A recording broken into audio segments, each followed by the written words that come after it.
Hi friends, welcome back to my channel. எல்லாருக்கும் வணக்கம்.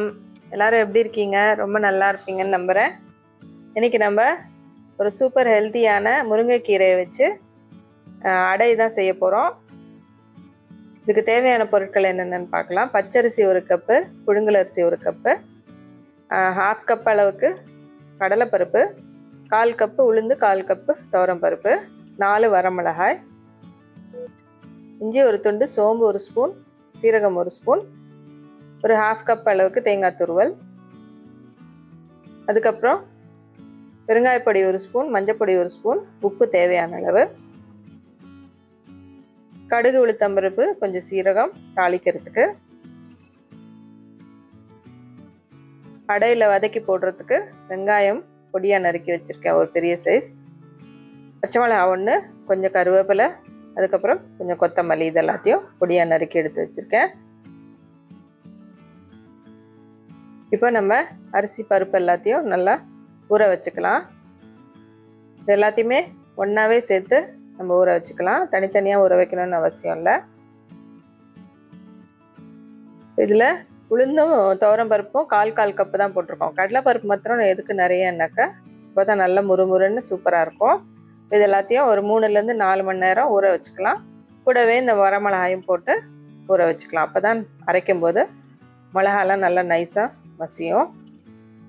இப்போ ஒரு மிக்ஸி ஜாரில் சோம்பு, சீரகம், இஞ்சி, அதுக்கப்புறம் தேங்காய், அது கூடவே நம்ம ஊற வச்சுருந்த மிளகாய், இது எல்லாத்தையும் சேர்த்து நல்லா ஒரு தரம் ஓட்டிடலாம் மிக்ஸியை.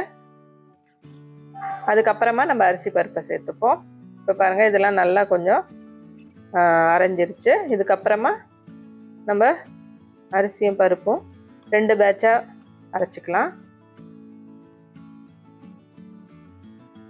இப்போ ரொம்ப தண்ணி ஊற்றாமல் கொஞ்சம் பார்த்து அரைச்சிக்கோங்க. நம்ம அப்புறமா வேணுங்கிற அளவுக்கு தண்ணி ஆட் பண்ணிக்கலாம்.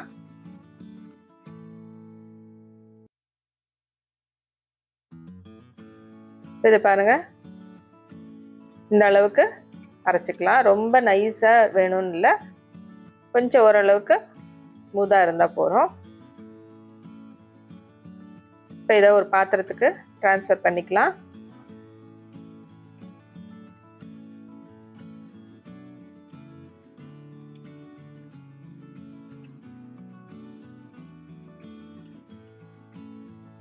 இப்போ நம்ம அடுத்த பேட்சும் அரைச்சி எடுத்துகிட்டு வந்துடுவோம்.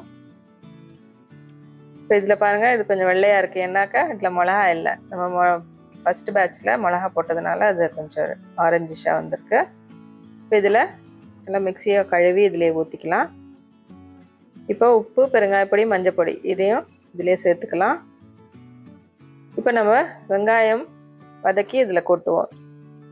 அதுக்கு ஒரு வாணலி ஹீட் பண்ணிவிட்டு கடுகு உளுத்தம்பருப்பு, சீரகம் அது எல்லாத்தையும் ஆட் பண்ணிக்கலாம். இது கொஞ்சம் சூடாகட்டும் எண்ணெய். இந்த கடுகு உளுத்தம்பருப்பு, சீரகம் நல்லா எண்ணெயில் பொரியணும். பொரிஞ்ச அப்புறமா நம்ம பொடியாக நறுக்கி வச்சுருக்கிற வெங்காயம், பச்சை மிளகா, கருவேப்பிலை இது எல்லாத்தையும் சேர்த்துக்கலாம். வெங்காயம் வந்து ரொம்ப வதங்கணுன்ட்டு இல்லை, கொஞ்சம் லைட்டாக சாஃப்டாக ஆகிற அளவுக்கு வதங்கினா போகிறோம். இதை வந்து நம்ம பச்சையாக அப்படியே நம்ம மாவில் போட்டாக்கா அவ்வளோ சூப்பராக டேஸ்ட் வராது. வதக்கி போடும்போது அதோட டேஸ்ட் ரொம்பவே நல்லாயிருக்கும். இது தாளிக்கும் போது கொஞ்சம் கடலைப்பருப்பும் கூட சேர்த்து போட்டிங்கன்னா இந்த அடையில் நடுவில் வரும்போது நல்லா முறுமுறுன்னு இருக்கும். அது உங்களுக்கு விருப்பம்னா கடலைப்பருப்பும் சேர்த்துக்கலாம். இப்போ இந்த அளவுக்கு வதங்கிருச்சு. இப்போது நம்ம இதை மாவில் சேர்த்துக்கலாம். இப்போ கூடவே நம்ம பொடியாக நறுக்கின கொத்தமல்லியும் சேர்த்துப்போம். இப்போ நம்ம இந்த அடைக்கு மெயினான முருங்கைக்கீரை அடைக்கு தேவையான முருங்கைக்கீரை நல்லா ஒரு 2 கைப்பிடி அளவு சேர்த்துக்கலாம். உங்களுக்கு விருப்பப்பட்டால் இன்னும் கொஞ்சம் கூட நீங்கள் சேர்த்துக்கலாம். இதை நல்லா கலந்து விட்டுப்போம் மாவில்.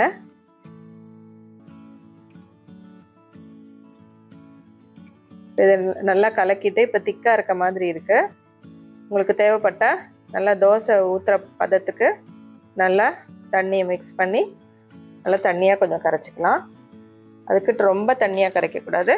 இந்த ஓரளவுக்கு தோசை வாக்குற அளவுக்கு நல்லா தண்ணி ஆட் பண்ணி கரைச்சிக்கலாம்.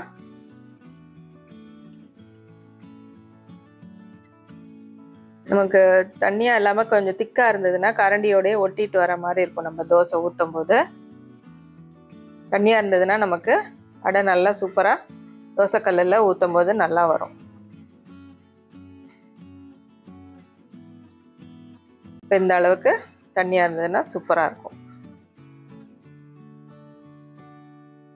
இப்போ தோசைக்கல்லை சூடு பண்ணிவிட்டு ஒரு 2 கரண்டி அளவுக்கு இந்த மாவை சேர்த்துப்போம்.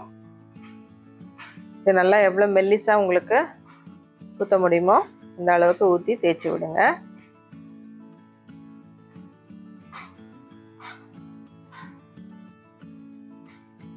இந்த முருங்கைக்கீரை வந்து அவ்வளோ சத்துக்கள் நிறைஞ்சது. இது நீங்கள் தனியாக பொரியலோ இல்லை கீரை குழம்போ இல்லை மசியலோ செஞ்சிங்கன்னா பசங்க விரும்பி சாப்பிட மாட்டாங்க.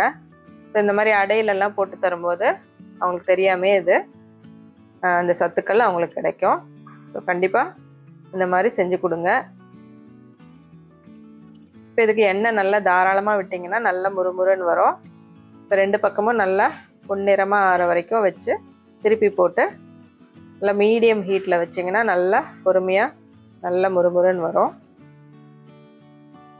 இப்போ இன்னொரு பக்கமும் நல்லா எண்ணெய் விட்டு நல்லா பொன்னிறமாக எடுத்துக்கணும். நம்மளுடைய சூப்பரான முருங்கைக்கீரை அடை ரெடி. இப்போ அடுத்த அடையும் ஊற்றிக்கலாம். கரெக்டாக 2 கரண்டி ஊற்றினீங்கன்னா கரெக்டாக இருக்கும். அதே சமயத்தில் இந்த மாவும் நல்லா தண்ணியாக இருக்கணும். அதையும் நீங்கள் ஞாபகத்தில் வச்சுக்கணும். இப்போ உங்களுக்கு சூப்பரான அடை செஞ்சு எடுத்துக்கலாம். ஸோ இதில் நிறைய பருப்பு எல்லாம் சேர்த்து பண்ணுறதுனால ரொம்ப நியூட்ரிஷியஸான ஒரு ஃபுட் இது. கண்டிப்பாக செஞ்சு உங்கள் வீட்டில் எல்லாருக்கும் கொடுங்க. இந்த வீடியோ உங்களுக்கு பிடிச்சிருக்கும்னு நினைக்கிறேன். இதே மாதிரி அளவுகள்லாம் போட்டு செஞ்சு பாருங்கள். செஞ்சு பார்த்துட்டு உங்கள் கமெண்ட்ஸ் எனக்கு சொல்லுங்கள். இந்த வீடியோ உங்களுக்கு பிடிச்சிருந்துன்னா இந்த சேனலுக்கு சப்ஸ்கிரைப் பண்ணுங்கள். கூடவே பெல் ஐக்கானையும் கிளிக் பண்ணிங்கன்னா உங்களுக்கு அடுத்தடுத்து நான் போடுற வீடியோஸ் நோட்டிஃபிகேஷனில் வந்து சேரும். நான் மறுபடியும் உங்களை இதே மாதிரி நல்ல நியூட்ரிஷியஸான ரெசிபீஸோடு மீட் பண்ணுறேன். தேங்க்ஸ் ஃபார் வாட்சிங். Happy cooking.